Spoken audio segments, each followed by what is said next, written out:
We're going to talk about 7 financial talks that you need to have with aging parents. Coming up. Stay tuned.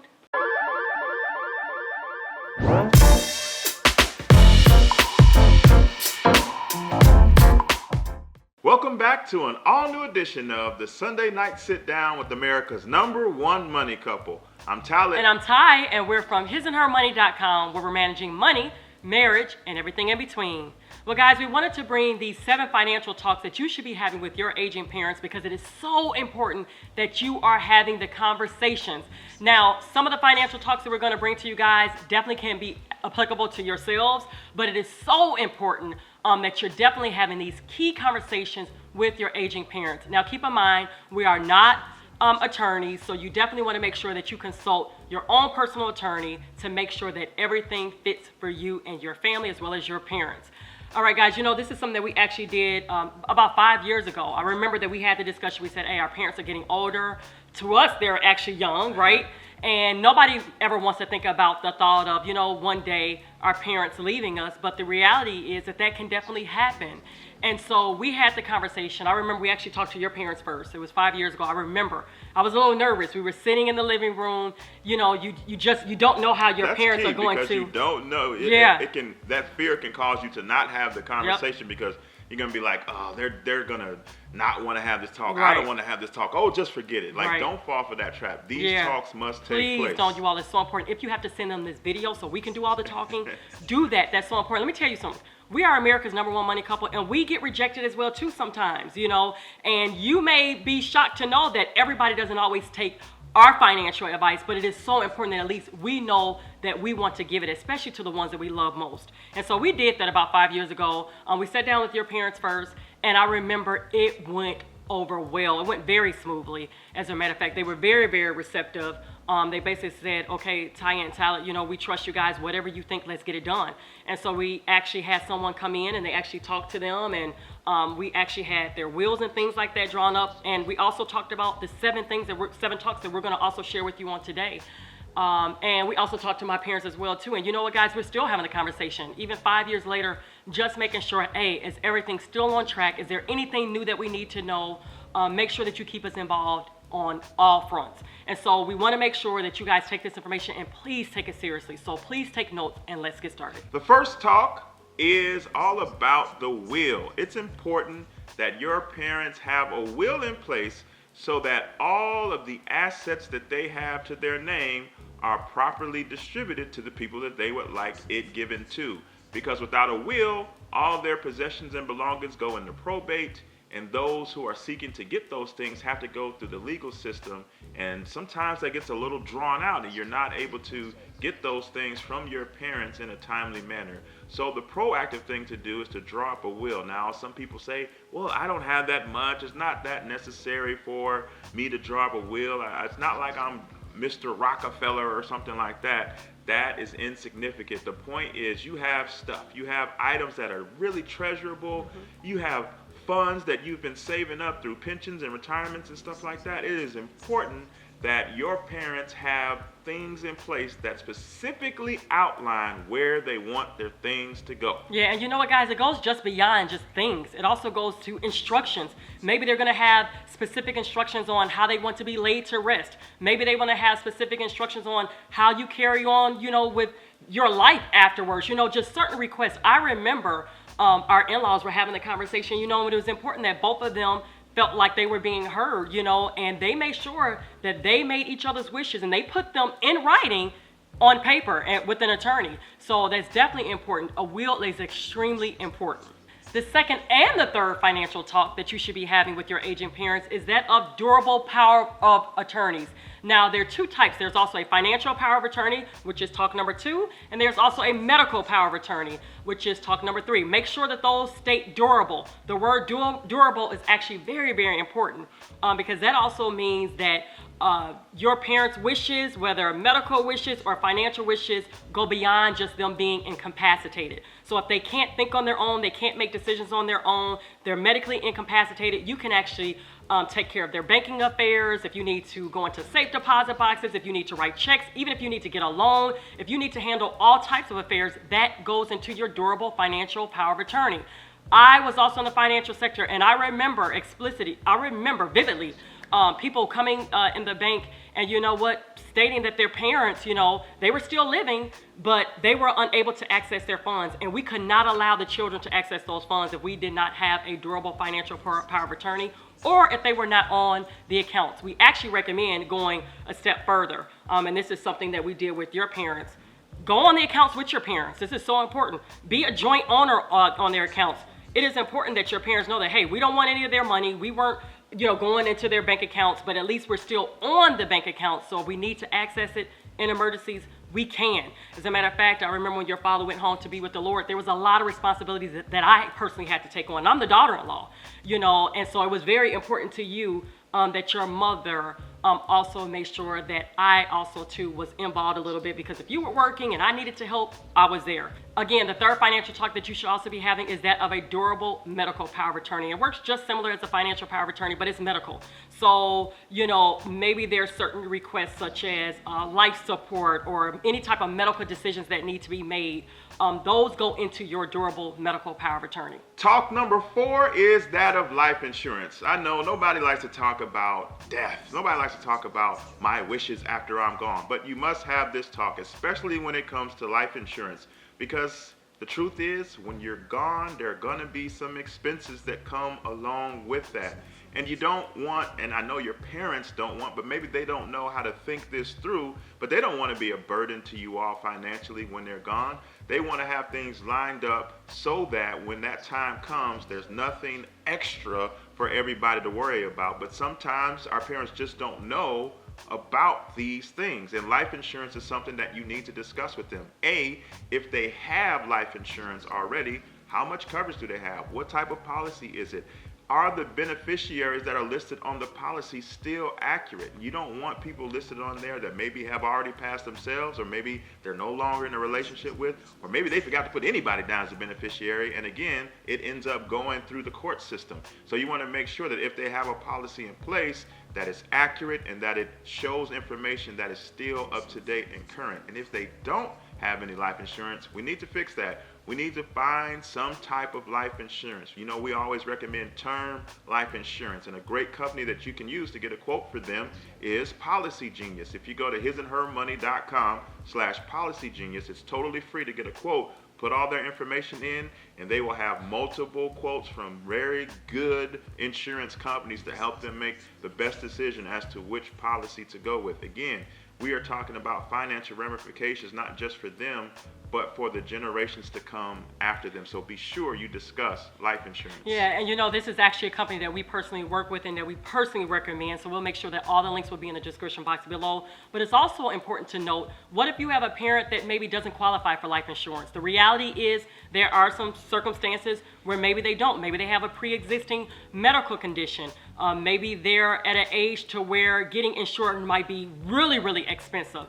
You want to have those discussions with your parents. Maybe they have a separate fund, maybe a separate sinking fund.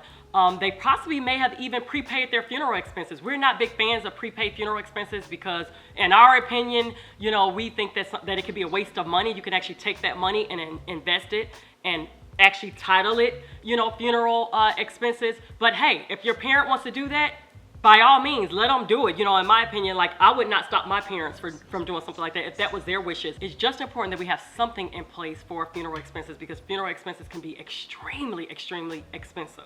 The next talk you need to have is that of long-term healthcare insurance. This is much different from life insurance. Long-term healthcare insurance comes into play if your parent becomes sick or ill to the point to where they need round-the-clock medical attention. This can come in the form of them having to go into a nursing home situation, or if you want to hire some medical personnel to be in their home with them to make sure that they have all of their medical needs met. This can be super pricey if you're trying to pay these costs out of pocket. A great way to mitigate some of that cost is to get this type of insurance policy in place ahead of time. Therefore, when that time comes, if it comes, you have a much, much less burden financially on you and your loved ones, trying to make sure that your parents are taken care of in a time where they need it the most. Yeah, I remember having this conversation with my parents, and believe it or not, they actually had someone come out to their home to discuss their options in regards to long-term care, and they actually picked up a policy. And it was a little bit pricey because, of course, depending on the age, if the statistics shows that maybe when you get closer to this certain age, you may need it. Yes, the price may be a little bit high, but it was actually important to them that they had this in place, and it was important to us as well too. Maybe they had to forego something in order to make sure that they pay that every single month. It was extremely, extremely important. The key is to make sure that you're having these conversations. Sit down, with, like we said, an attorney or a financial advisor. Sit down with your entire team, your crew, and let's discuss our options. It's important as well too that you keep these policies up to date. How many policies get broken because the premiums aren't paid? Or maybe you may have a parent, that may not see necessarily the importance of it, and they might cancel it and you don't know it. And in that case, you just want to make sure that you're always staying informed in regards to their care, because guys, the truth of the matter is we love our parents. We want nothing but the best for them. And I'm sure that you guys love your parents as well too, and you want nothing but the best for them as well too. The key is just to make sure that you're conversating about these important matters. Financial talk number 6 that you should be having with your aging parents is that of debt. Now, we're not talking about far as like mom and dad, make sure you hurry up and pay off this debt so, when you leave here, that responsibility may come down to us, because debt does not necessarily get passed down to other family members unless it's some type of joint debt. So if you're on the mortgage or if you have a joint credit card and things like that, you will be responsible. You can definitely be responsible for that debt. But I think that it is so key that we talk to our parents about debt. Talk about the importance of, hey, mom and dad, how do you want retirement to look like? What do you want to do when you're 70? What do you want to do when you're 75? What do you want to do when you're 60? Do you want to travel the world? So if so, let's come up with a plan. Let's look at all of your debt. Let me help you come up with a plan. And if I can't help you, I have a ton of other tools for you, such as our videos, or even books and things like that. Or you could sit down again with a financial advisor. Hey, sit down and have the conversation. Ask your parents, hey, mom and dad, have you pulled your credit reports lately? Let me help you. I just want you to know I'm not here to judge you. I don't want to judge. I'm not going to blame you for making, certain choices, because I've made them as well too. I'm just here to help. I received some information that has helped me and totally transformed my life financially, and I want to help you too. Yeah, I don't think that your parents aren't receptive to this type of information. My mom watches this show every week. She does. Hi, Mom. She actually has it as on her toolbar as her favorites. Hey. And you know what? She has taken some of the things that we taught, and Yeah. she's made some adjustments. And she has found that to be super helpful. Again, your parents may just not know these things. So it's nothing wrong with having these conversations from a place of love. As long as they know that what your motivation is and that you're coming from a pure heart, they will be receptive in a lot of instances to this information. They will. As a matter of fact, I love it because my parents are my biggest cheerleaders. They recently visited my children's school because my son had a grandparents' day, and they're telling them, our kids, they run this platform, his or her money, they go all over talking about it and stuff like that, and they're godly proud about what we do, So again, just make sure that you have the conversation with them. We won't hurt them. As a matter of fact, we'll help them, so just send them our way and we'll make sure that we'll take care of them. The last talk that you need to have, number 7, is all about retirement accounts, investments. Do your parents have these things in place? It's important, again, because you want to, help them use it properly. Like, you need to know, like, I have this pension with this company. I have this 401k here. Are the beneficiaries proper? Because chances are, if they've been with their company for like 20, 25 years, they filled their paperwork out way back in the day, and you might not be on there, or grandkids might not be on there, and they might need to make some adjustments. So it's a good thing to talk about, do you have some type of retirement account going? And if so, is all the information up to date? And in the event of you passing, how would you like that dispersed? How would you like that taken care of? You need to discuss this, because again, they could have filled this information out decades ago, and they're comfortable in the fact that they know that they pay every month out of their check going to this, and in their mind everything is fine. But you need to make sure that everything is accurate and that everything gets handled in the way that they want it to be handled, especially if they've been saving up all this time. Now guys, it is so important that after you have these talks with your parents and after you get the proper paperwork together, that you house it in a central location that all parties are aware of, either that's some type of box that everything stays in, but make sure that everybody knows where this information is. It's also a good idea to also have a copy of birth certificates and driver's license and We also had a death certificate, you know, when your father passed. It's important that we keep this information here as well too at home. So if we need it, we have it. I remember that after your father passed, your mother actually came back over our home and we sat down and we went over, you know, her concerns and her requests and now her wishes, you know, in regards to how she wants things to be dealt with. So we're always having the conversation. The conversation does not just end once. You always want to make sure that you're having, you know, annual conversations, just check-ins. Hey, mom and dad, how's things going?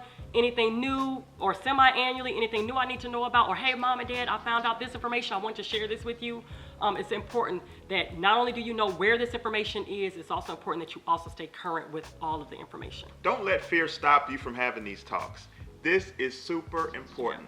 There's a great book, one of the classic books of all time, called The 7 Habits of Highly Effective People. And habit number 1 is to be proactive. Yeah. We want you to be proactive in these conversations. And some of you may be saying, well, my parents aren't that old. Listen, they're taking care of you're you. watching this video, we are talking to you. Don't care how old your parents are. You need to enter into these discussions with them to make sure that your family is lined up properly financially. Again, not just for today, but for generations to come. It's important. Yeah, and let me tell you all 7 of these talks, they are talks that we've had personally as well too, and that we had to make sure that we set up for our children, you know, so it doesn't just stop there. We also want you to make sure that you look at your financial affairs. Will your family be taken care of? Will your family know where everything is? Will your family know your requests and your wishes? If not, we need to get on top of that. Okay, guys, that's so very important. So we want to hear from you.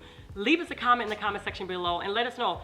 Do you plan on having the talks with your parents, or have you had the talks? And if so, how did that go? Some helpful tips and things like that, let us know. If you enjoyed this video, please give it a thumbs up. And guys, you know what? If you all don't share any video, I want this video to be shared. Sharing is caring. I want, you know, our older generation, you know, I want them to be taken care of. Yes. I have such a heart, you know, for them. And so I think that it's important that they get this information, because knowledge is power. It really is. Applied knowledge is power.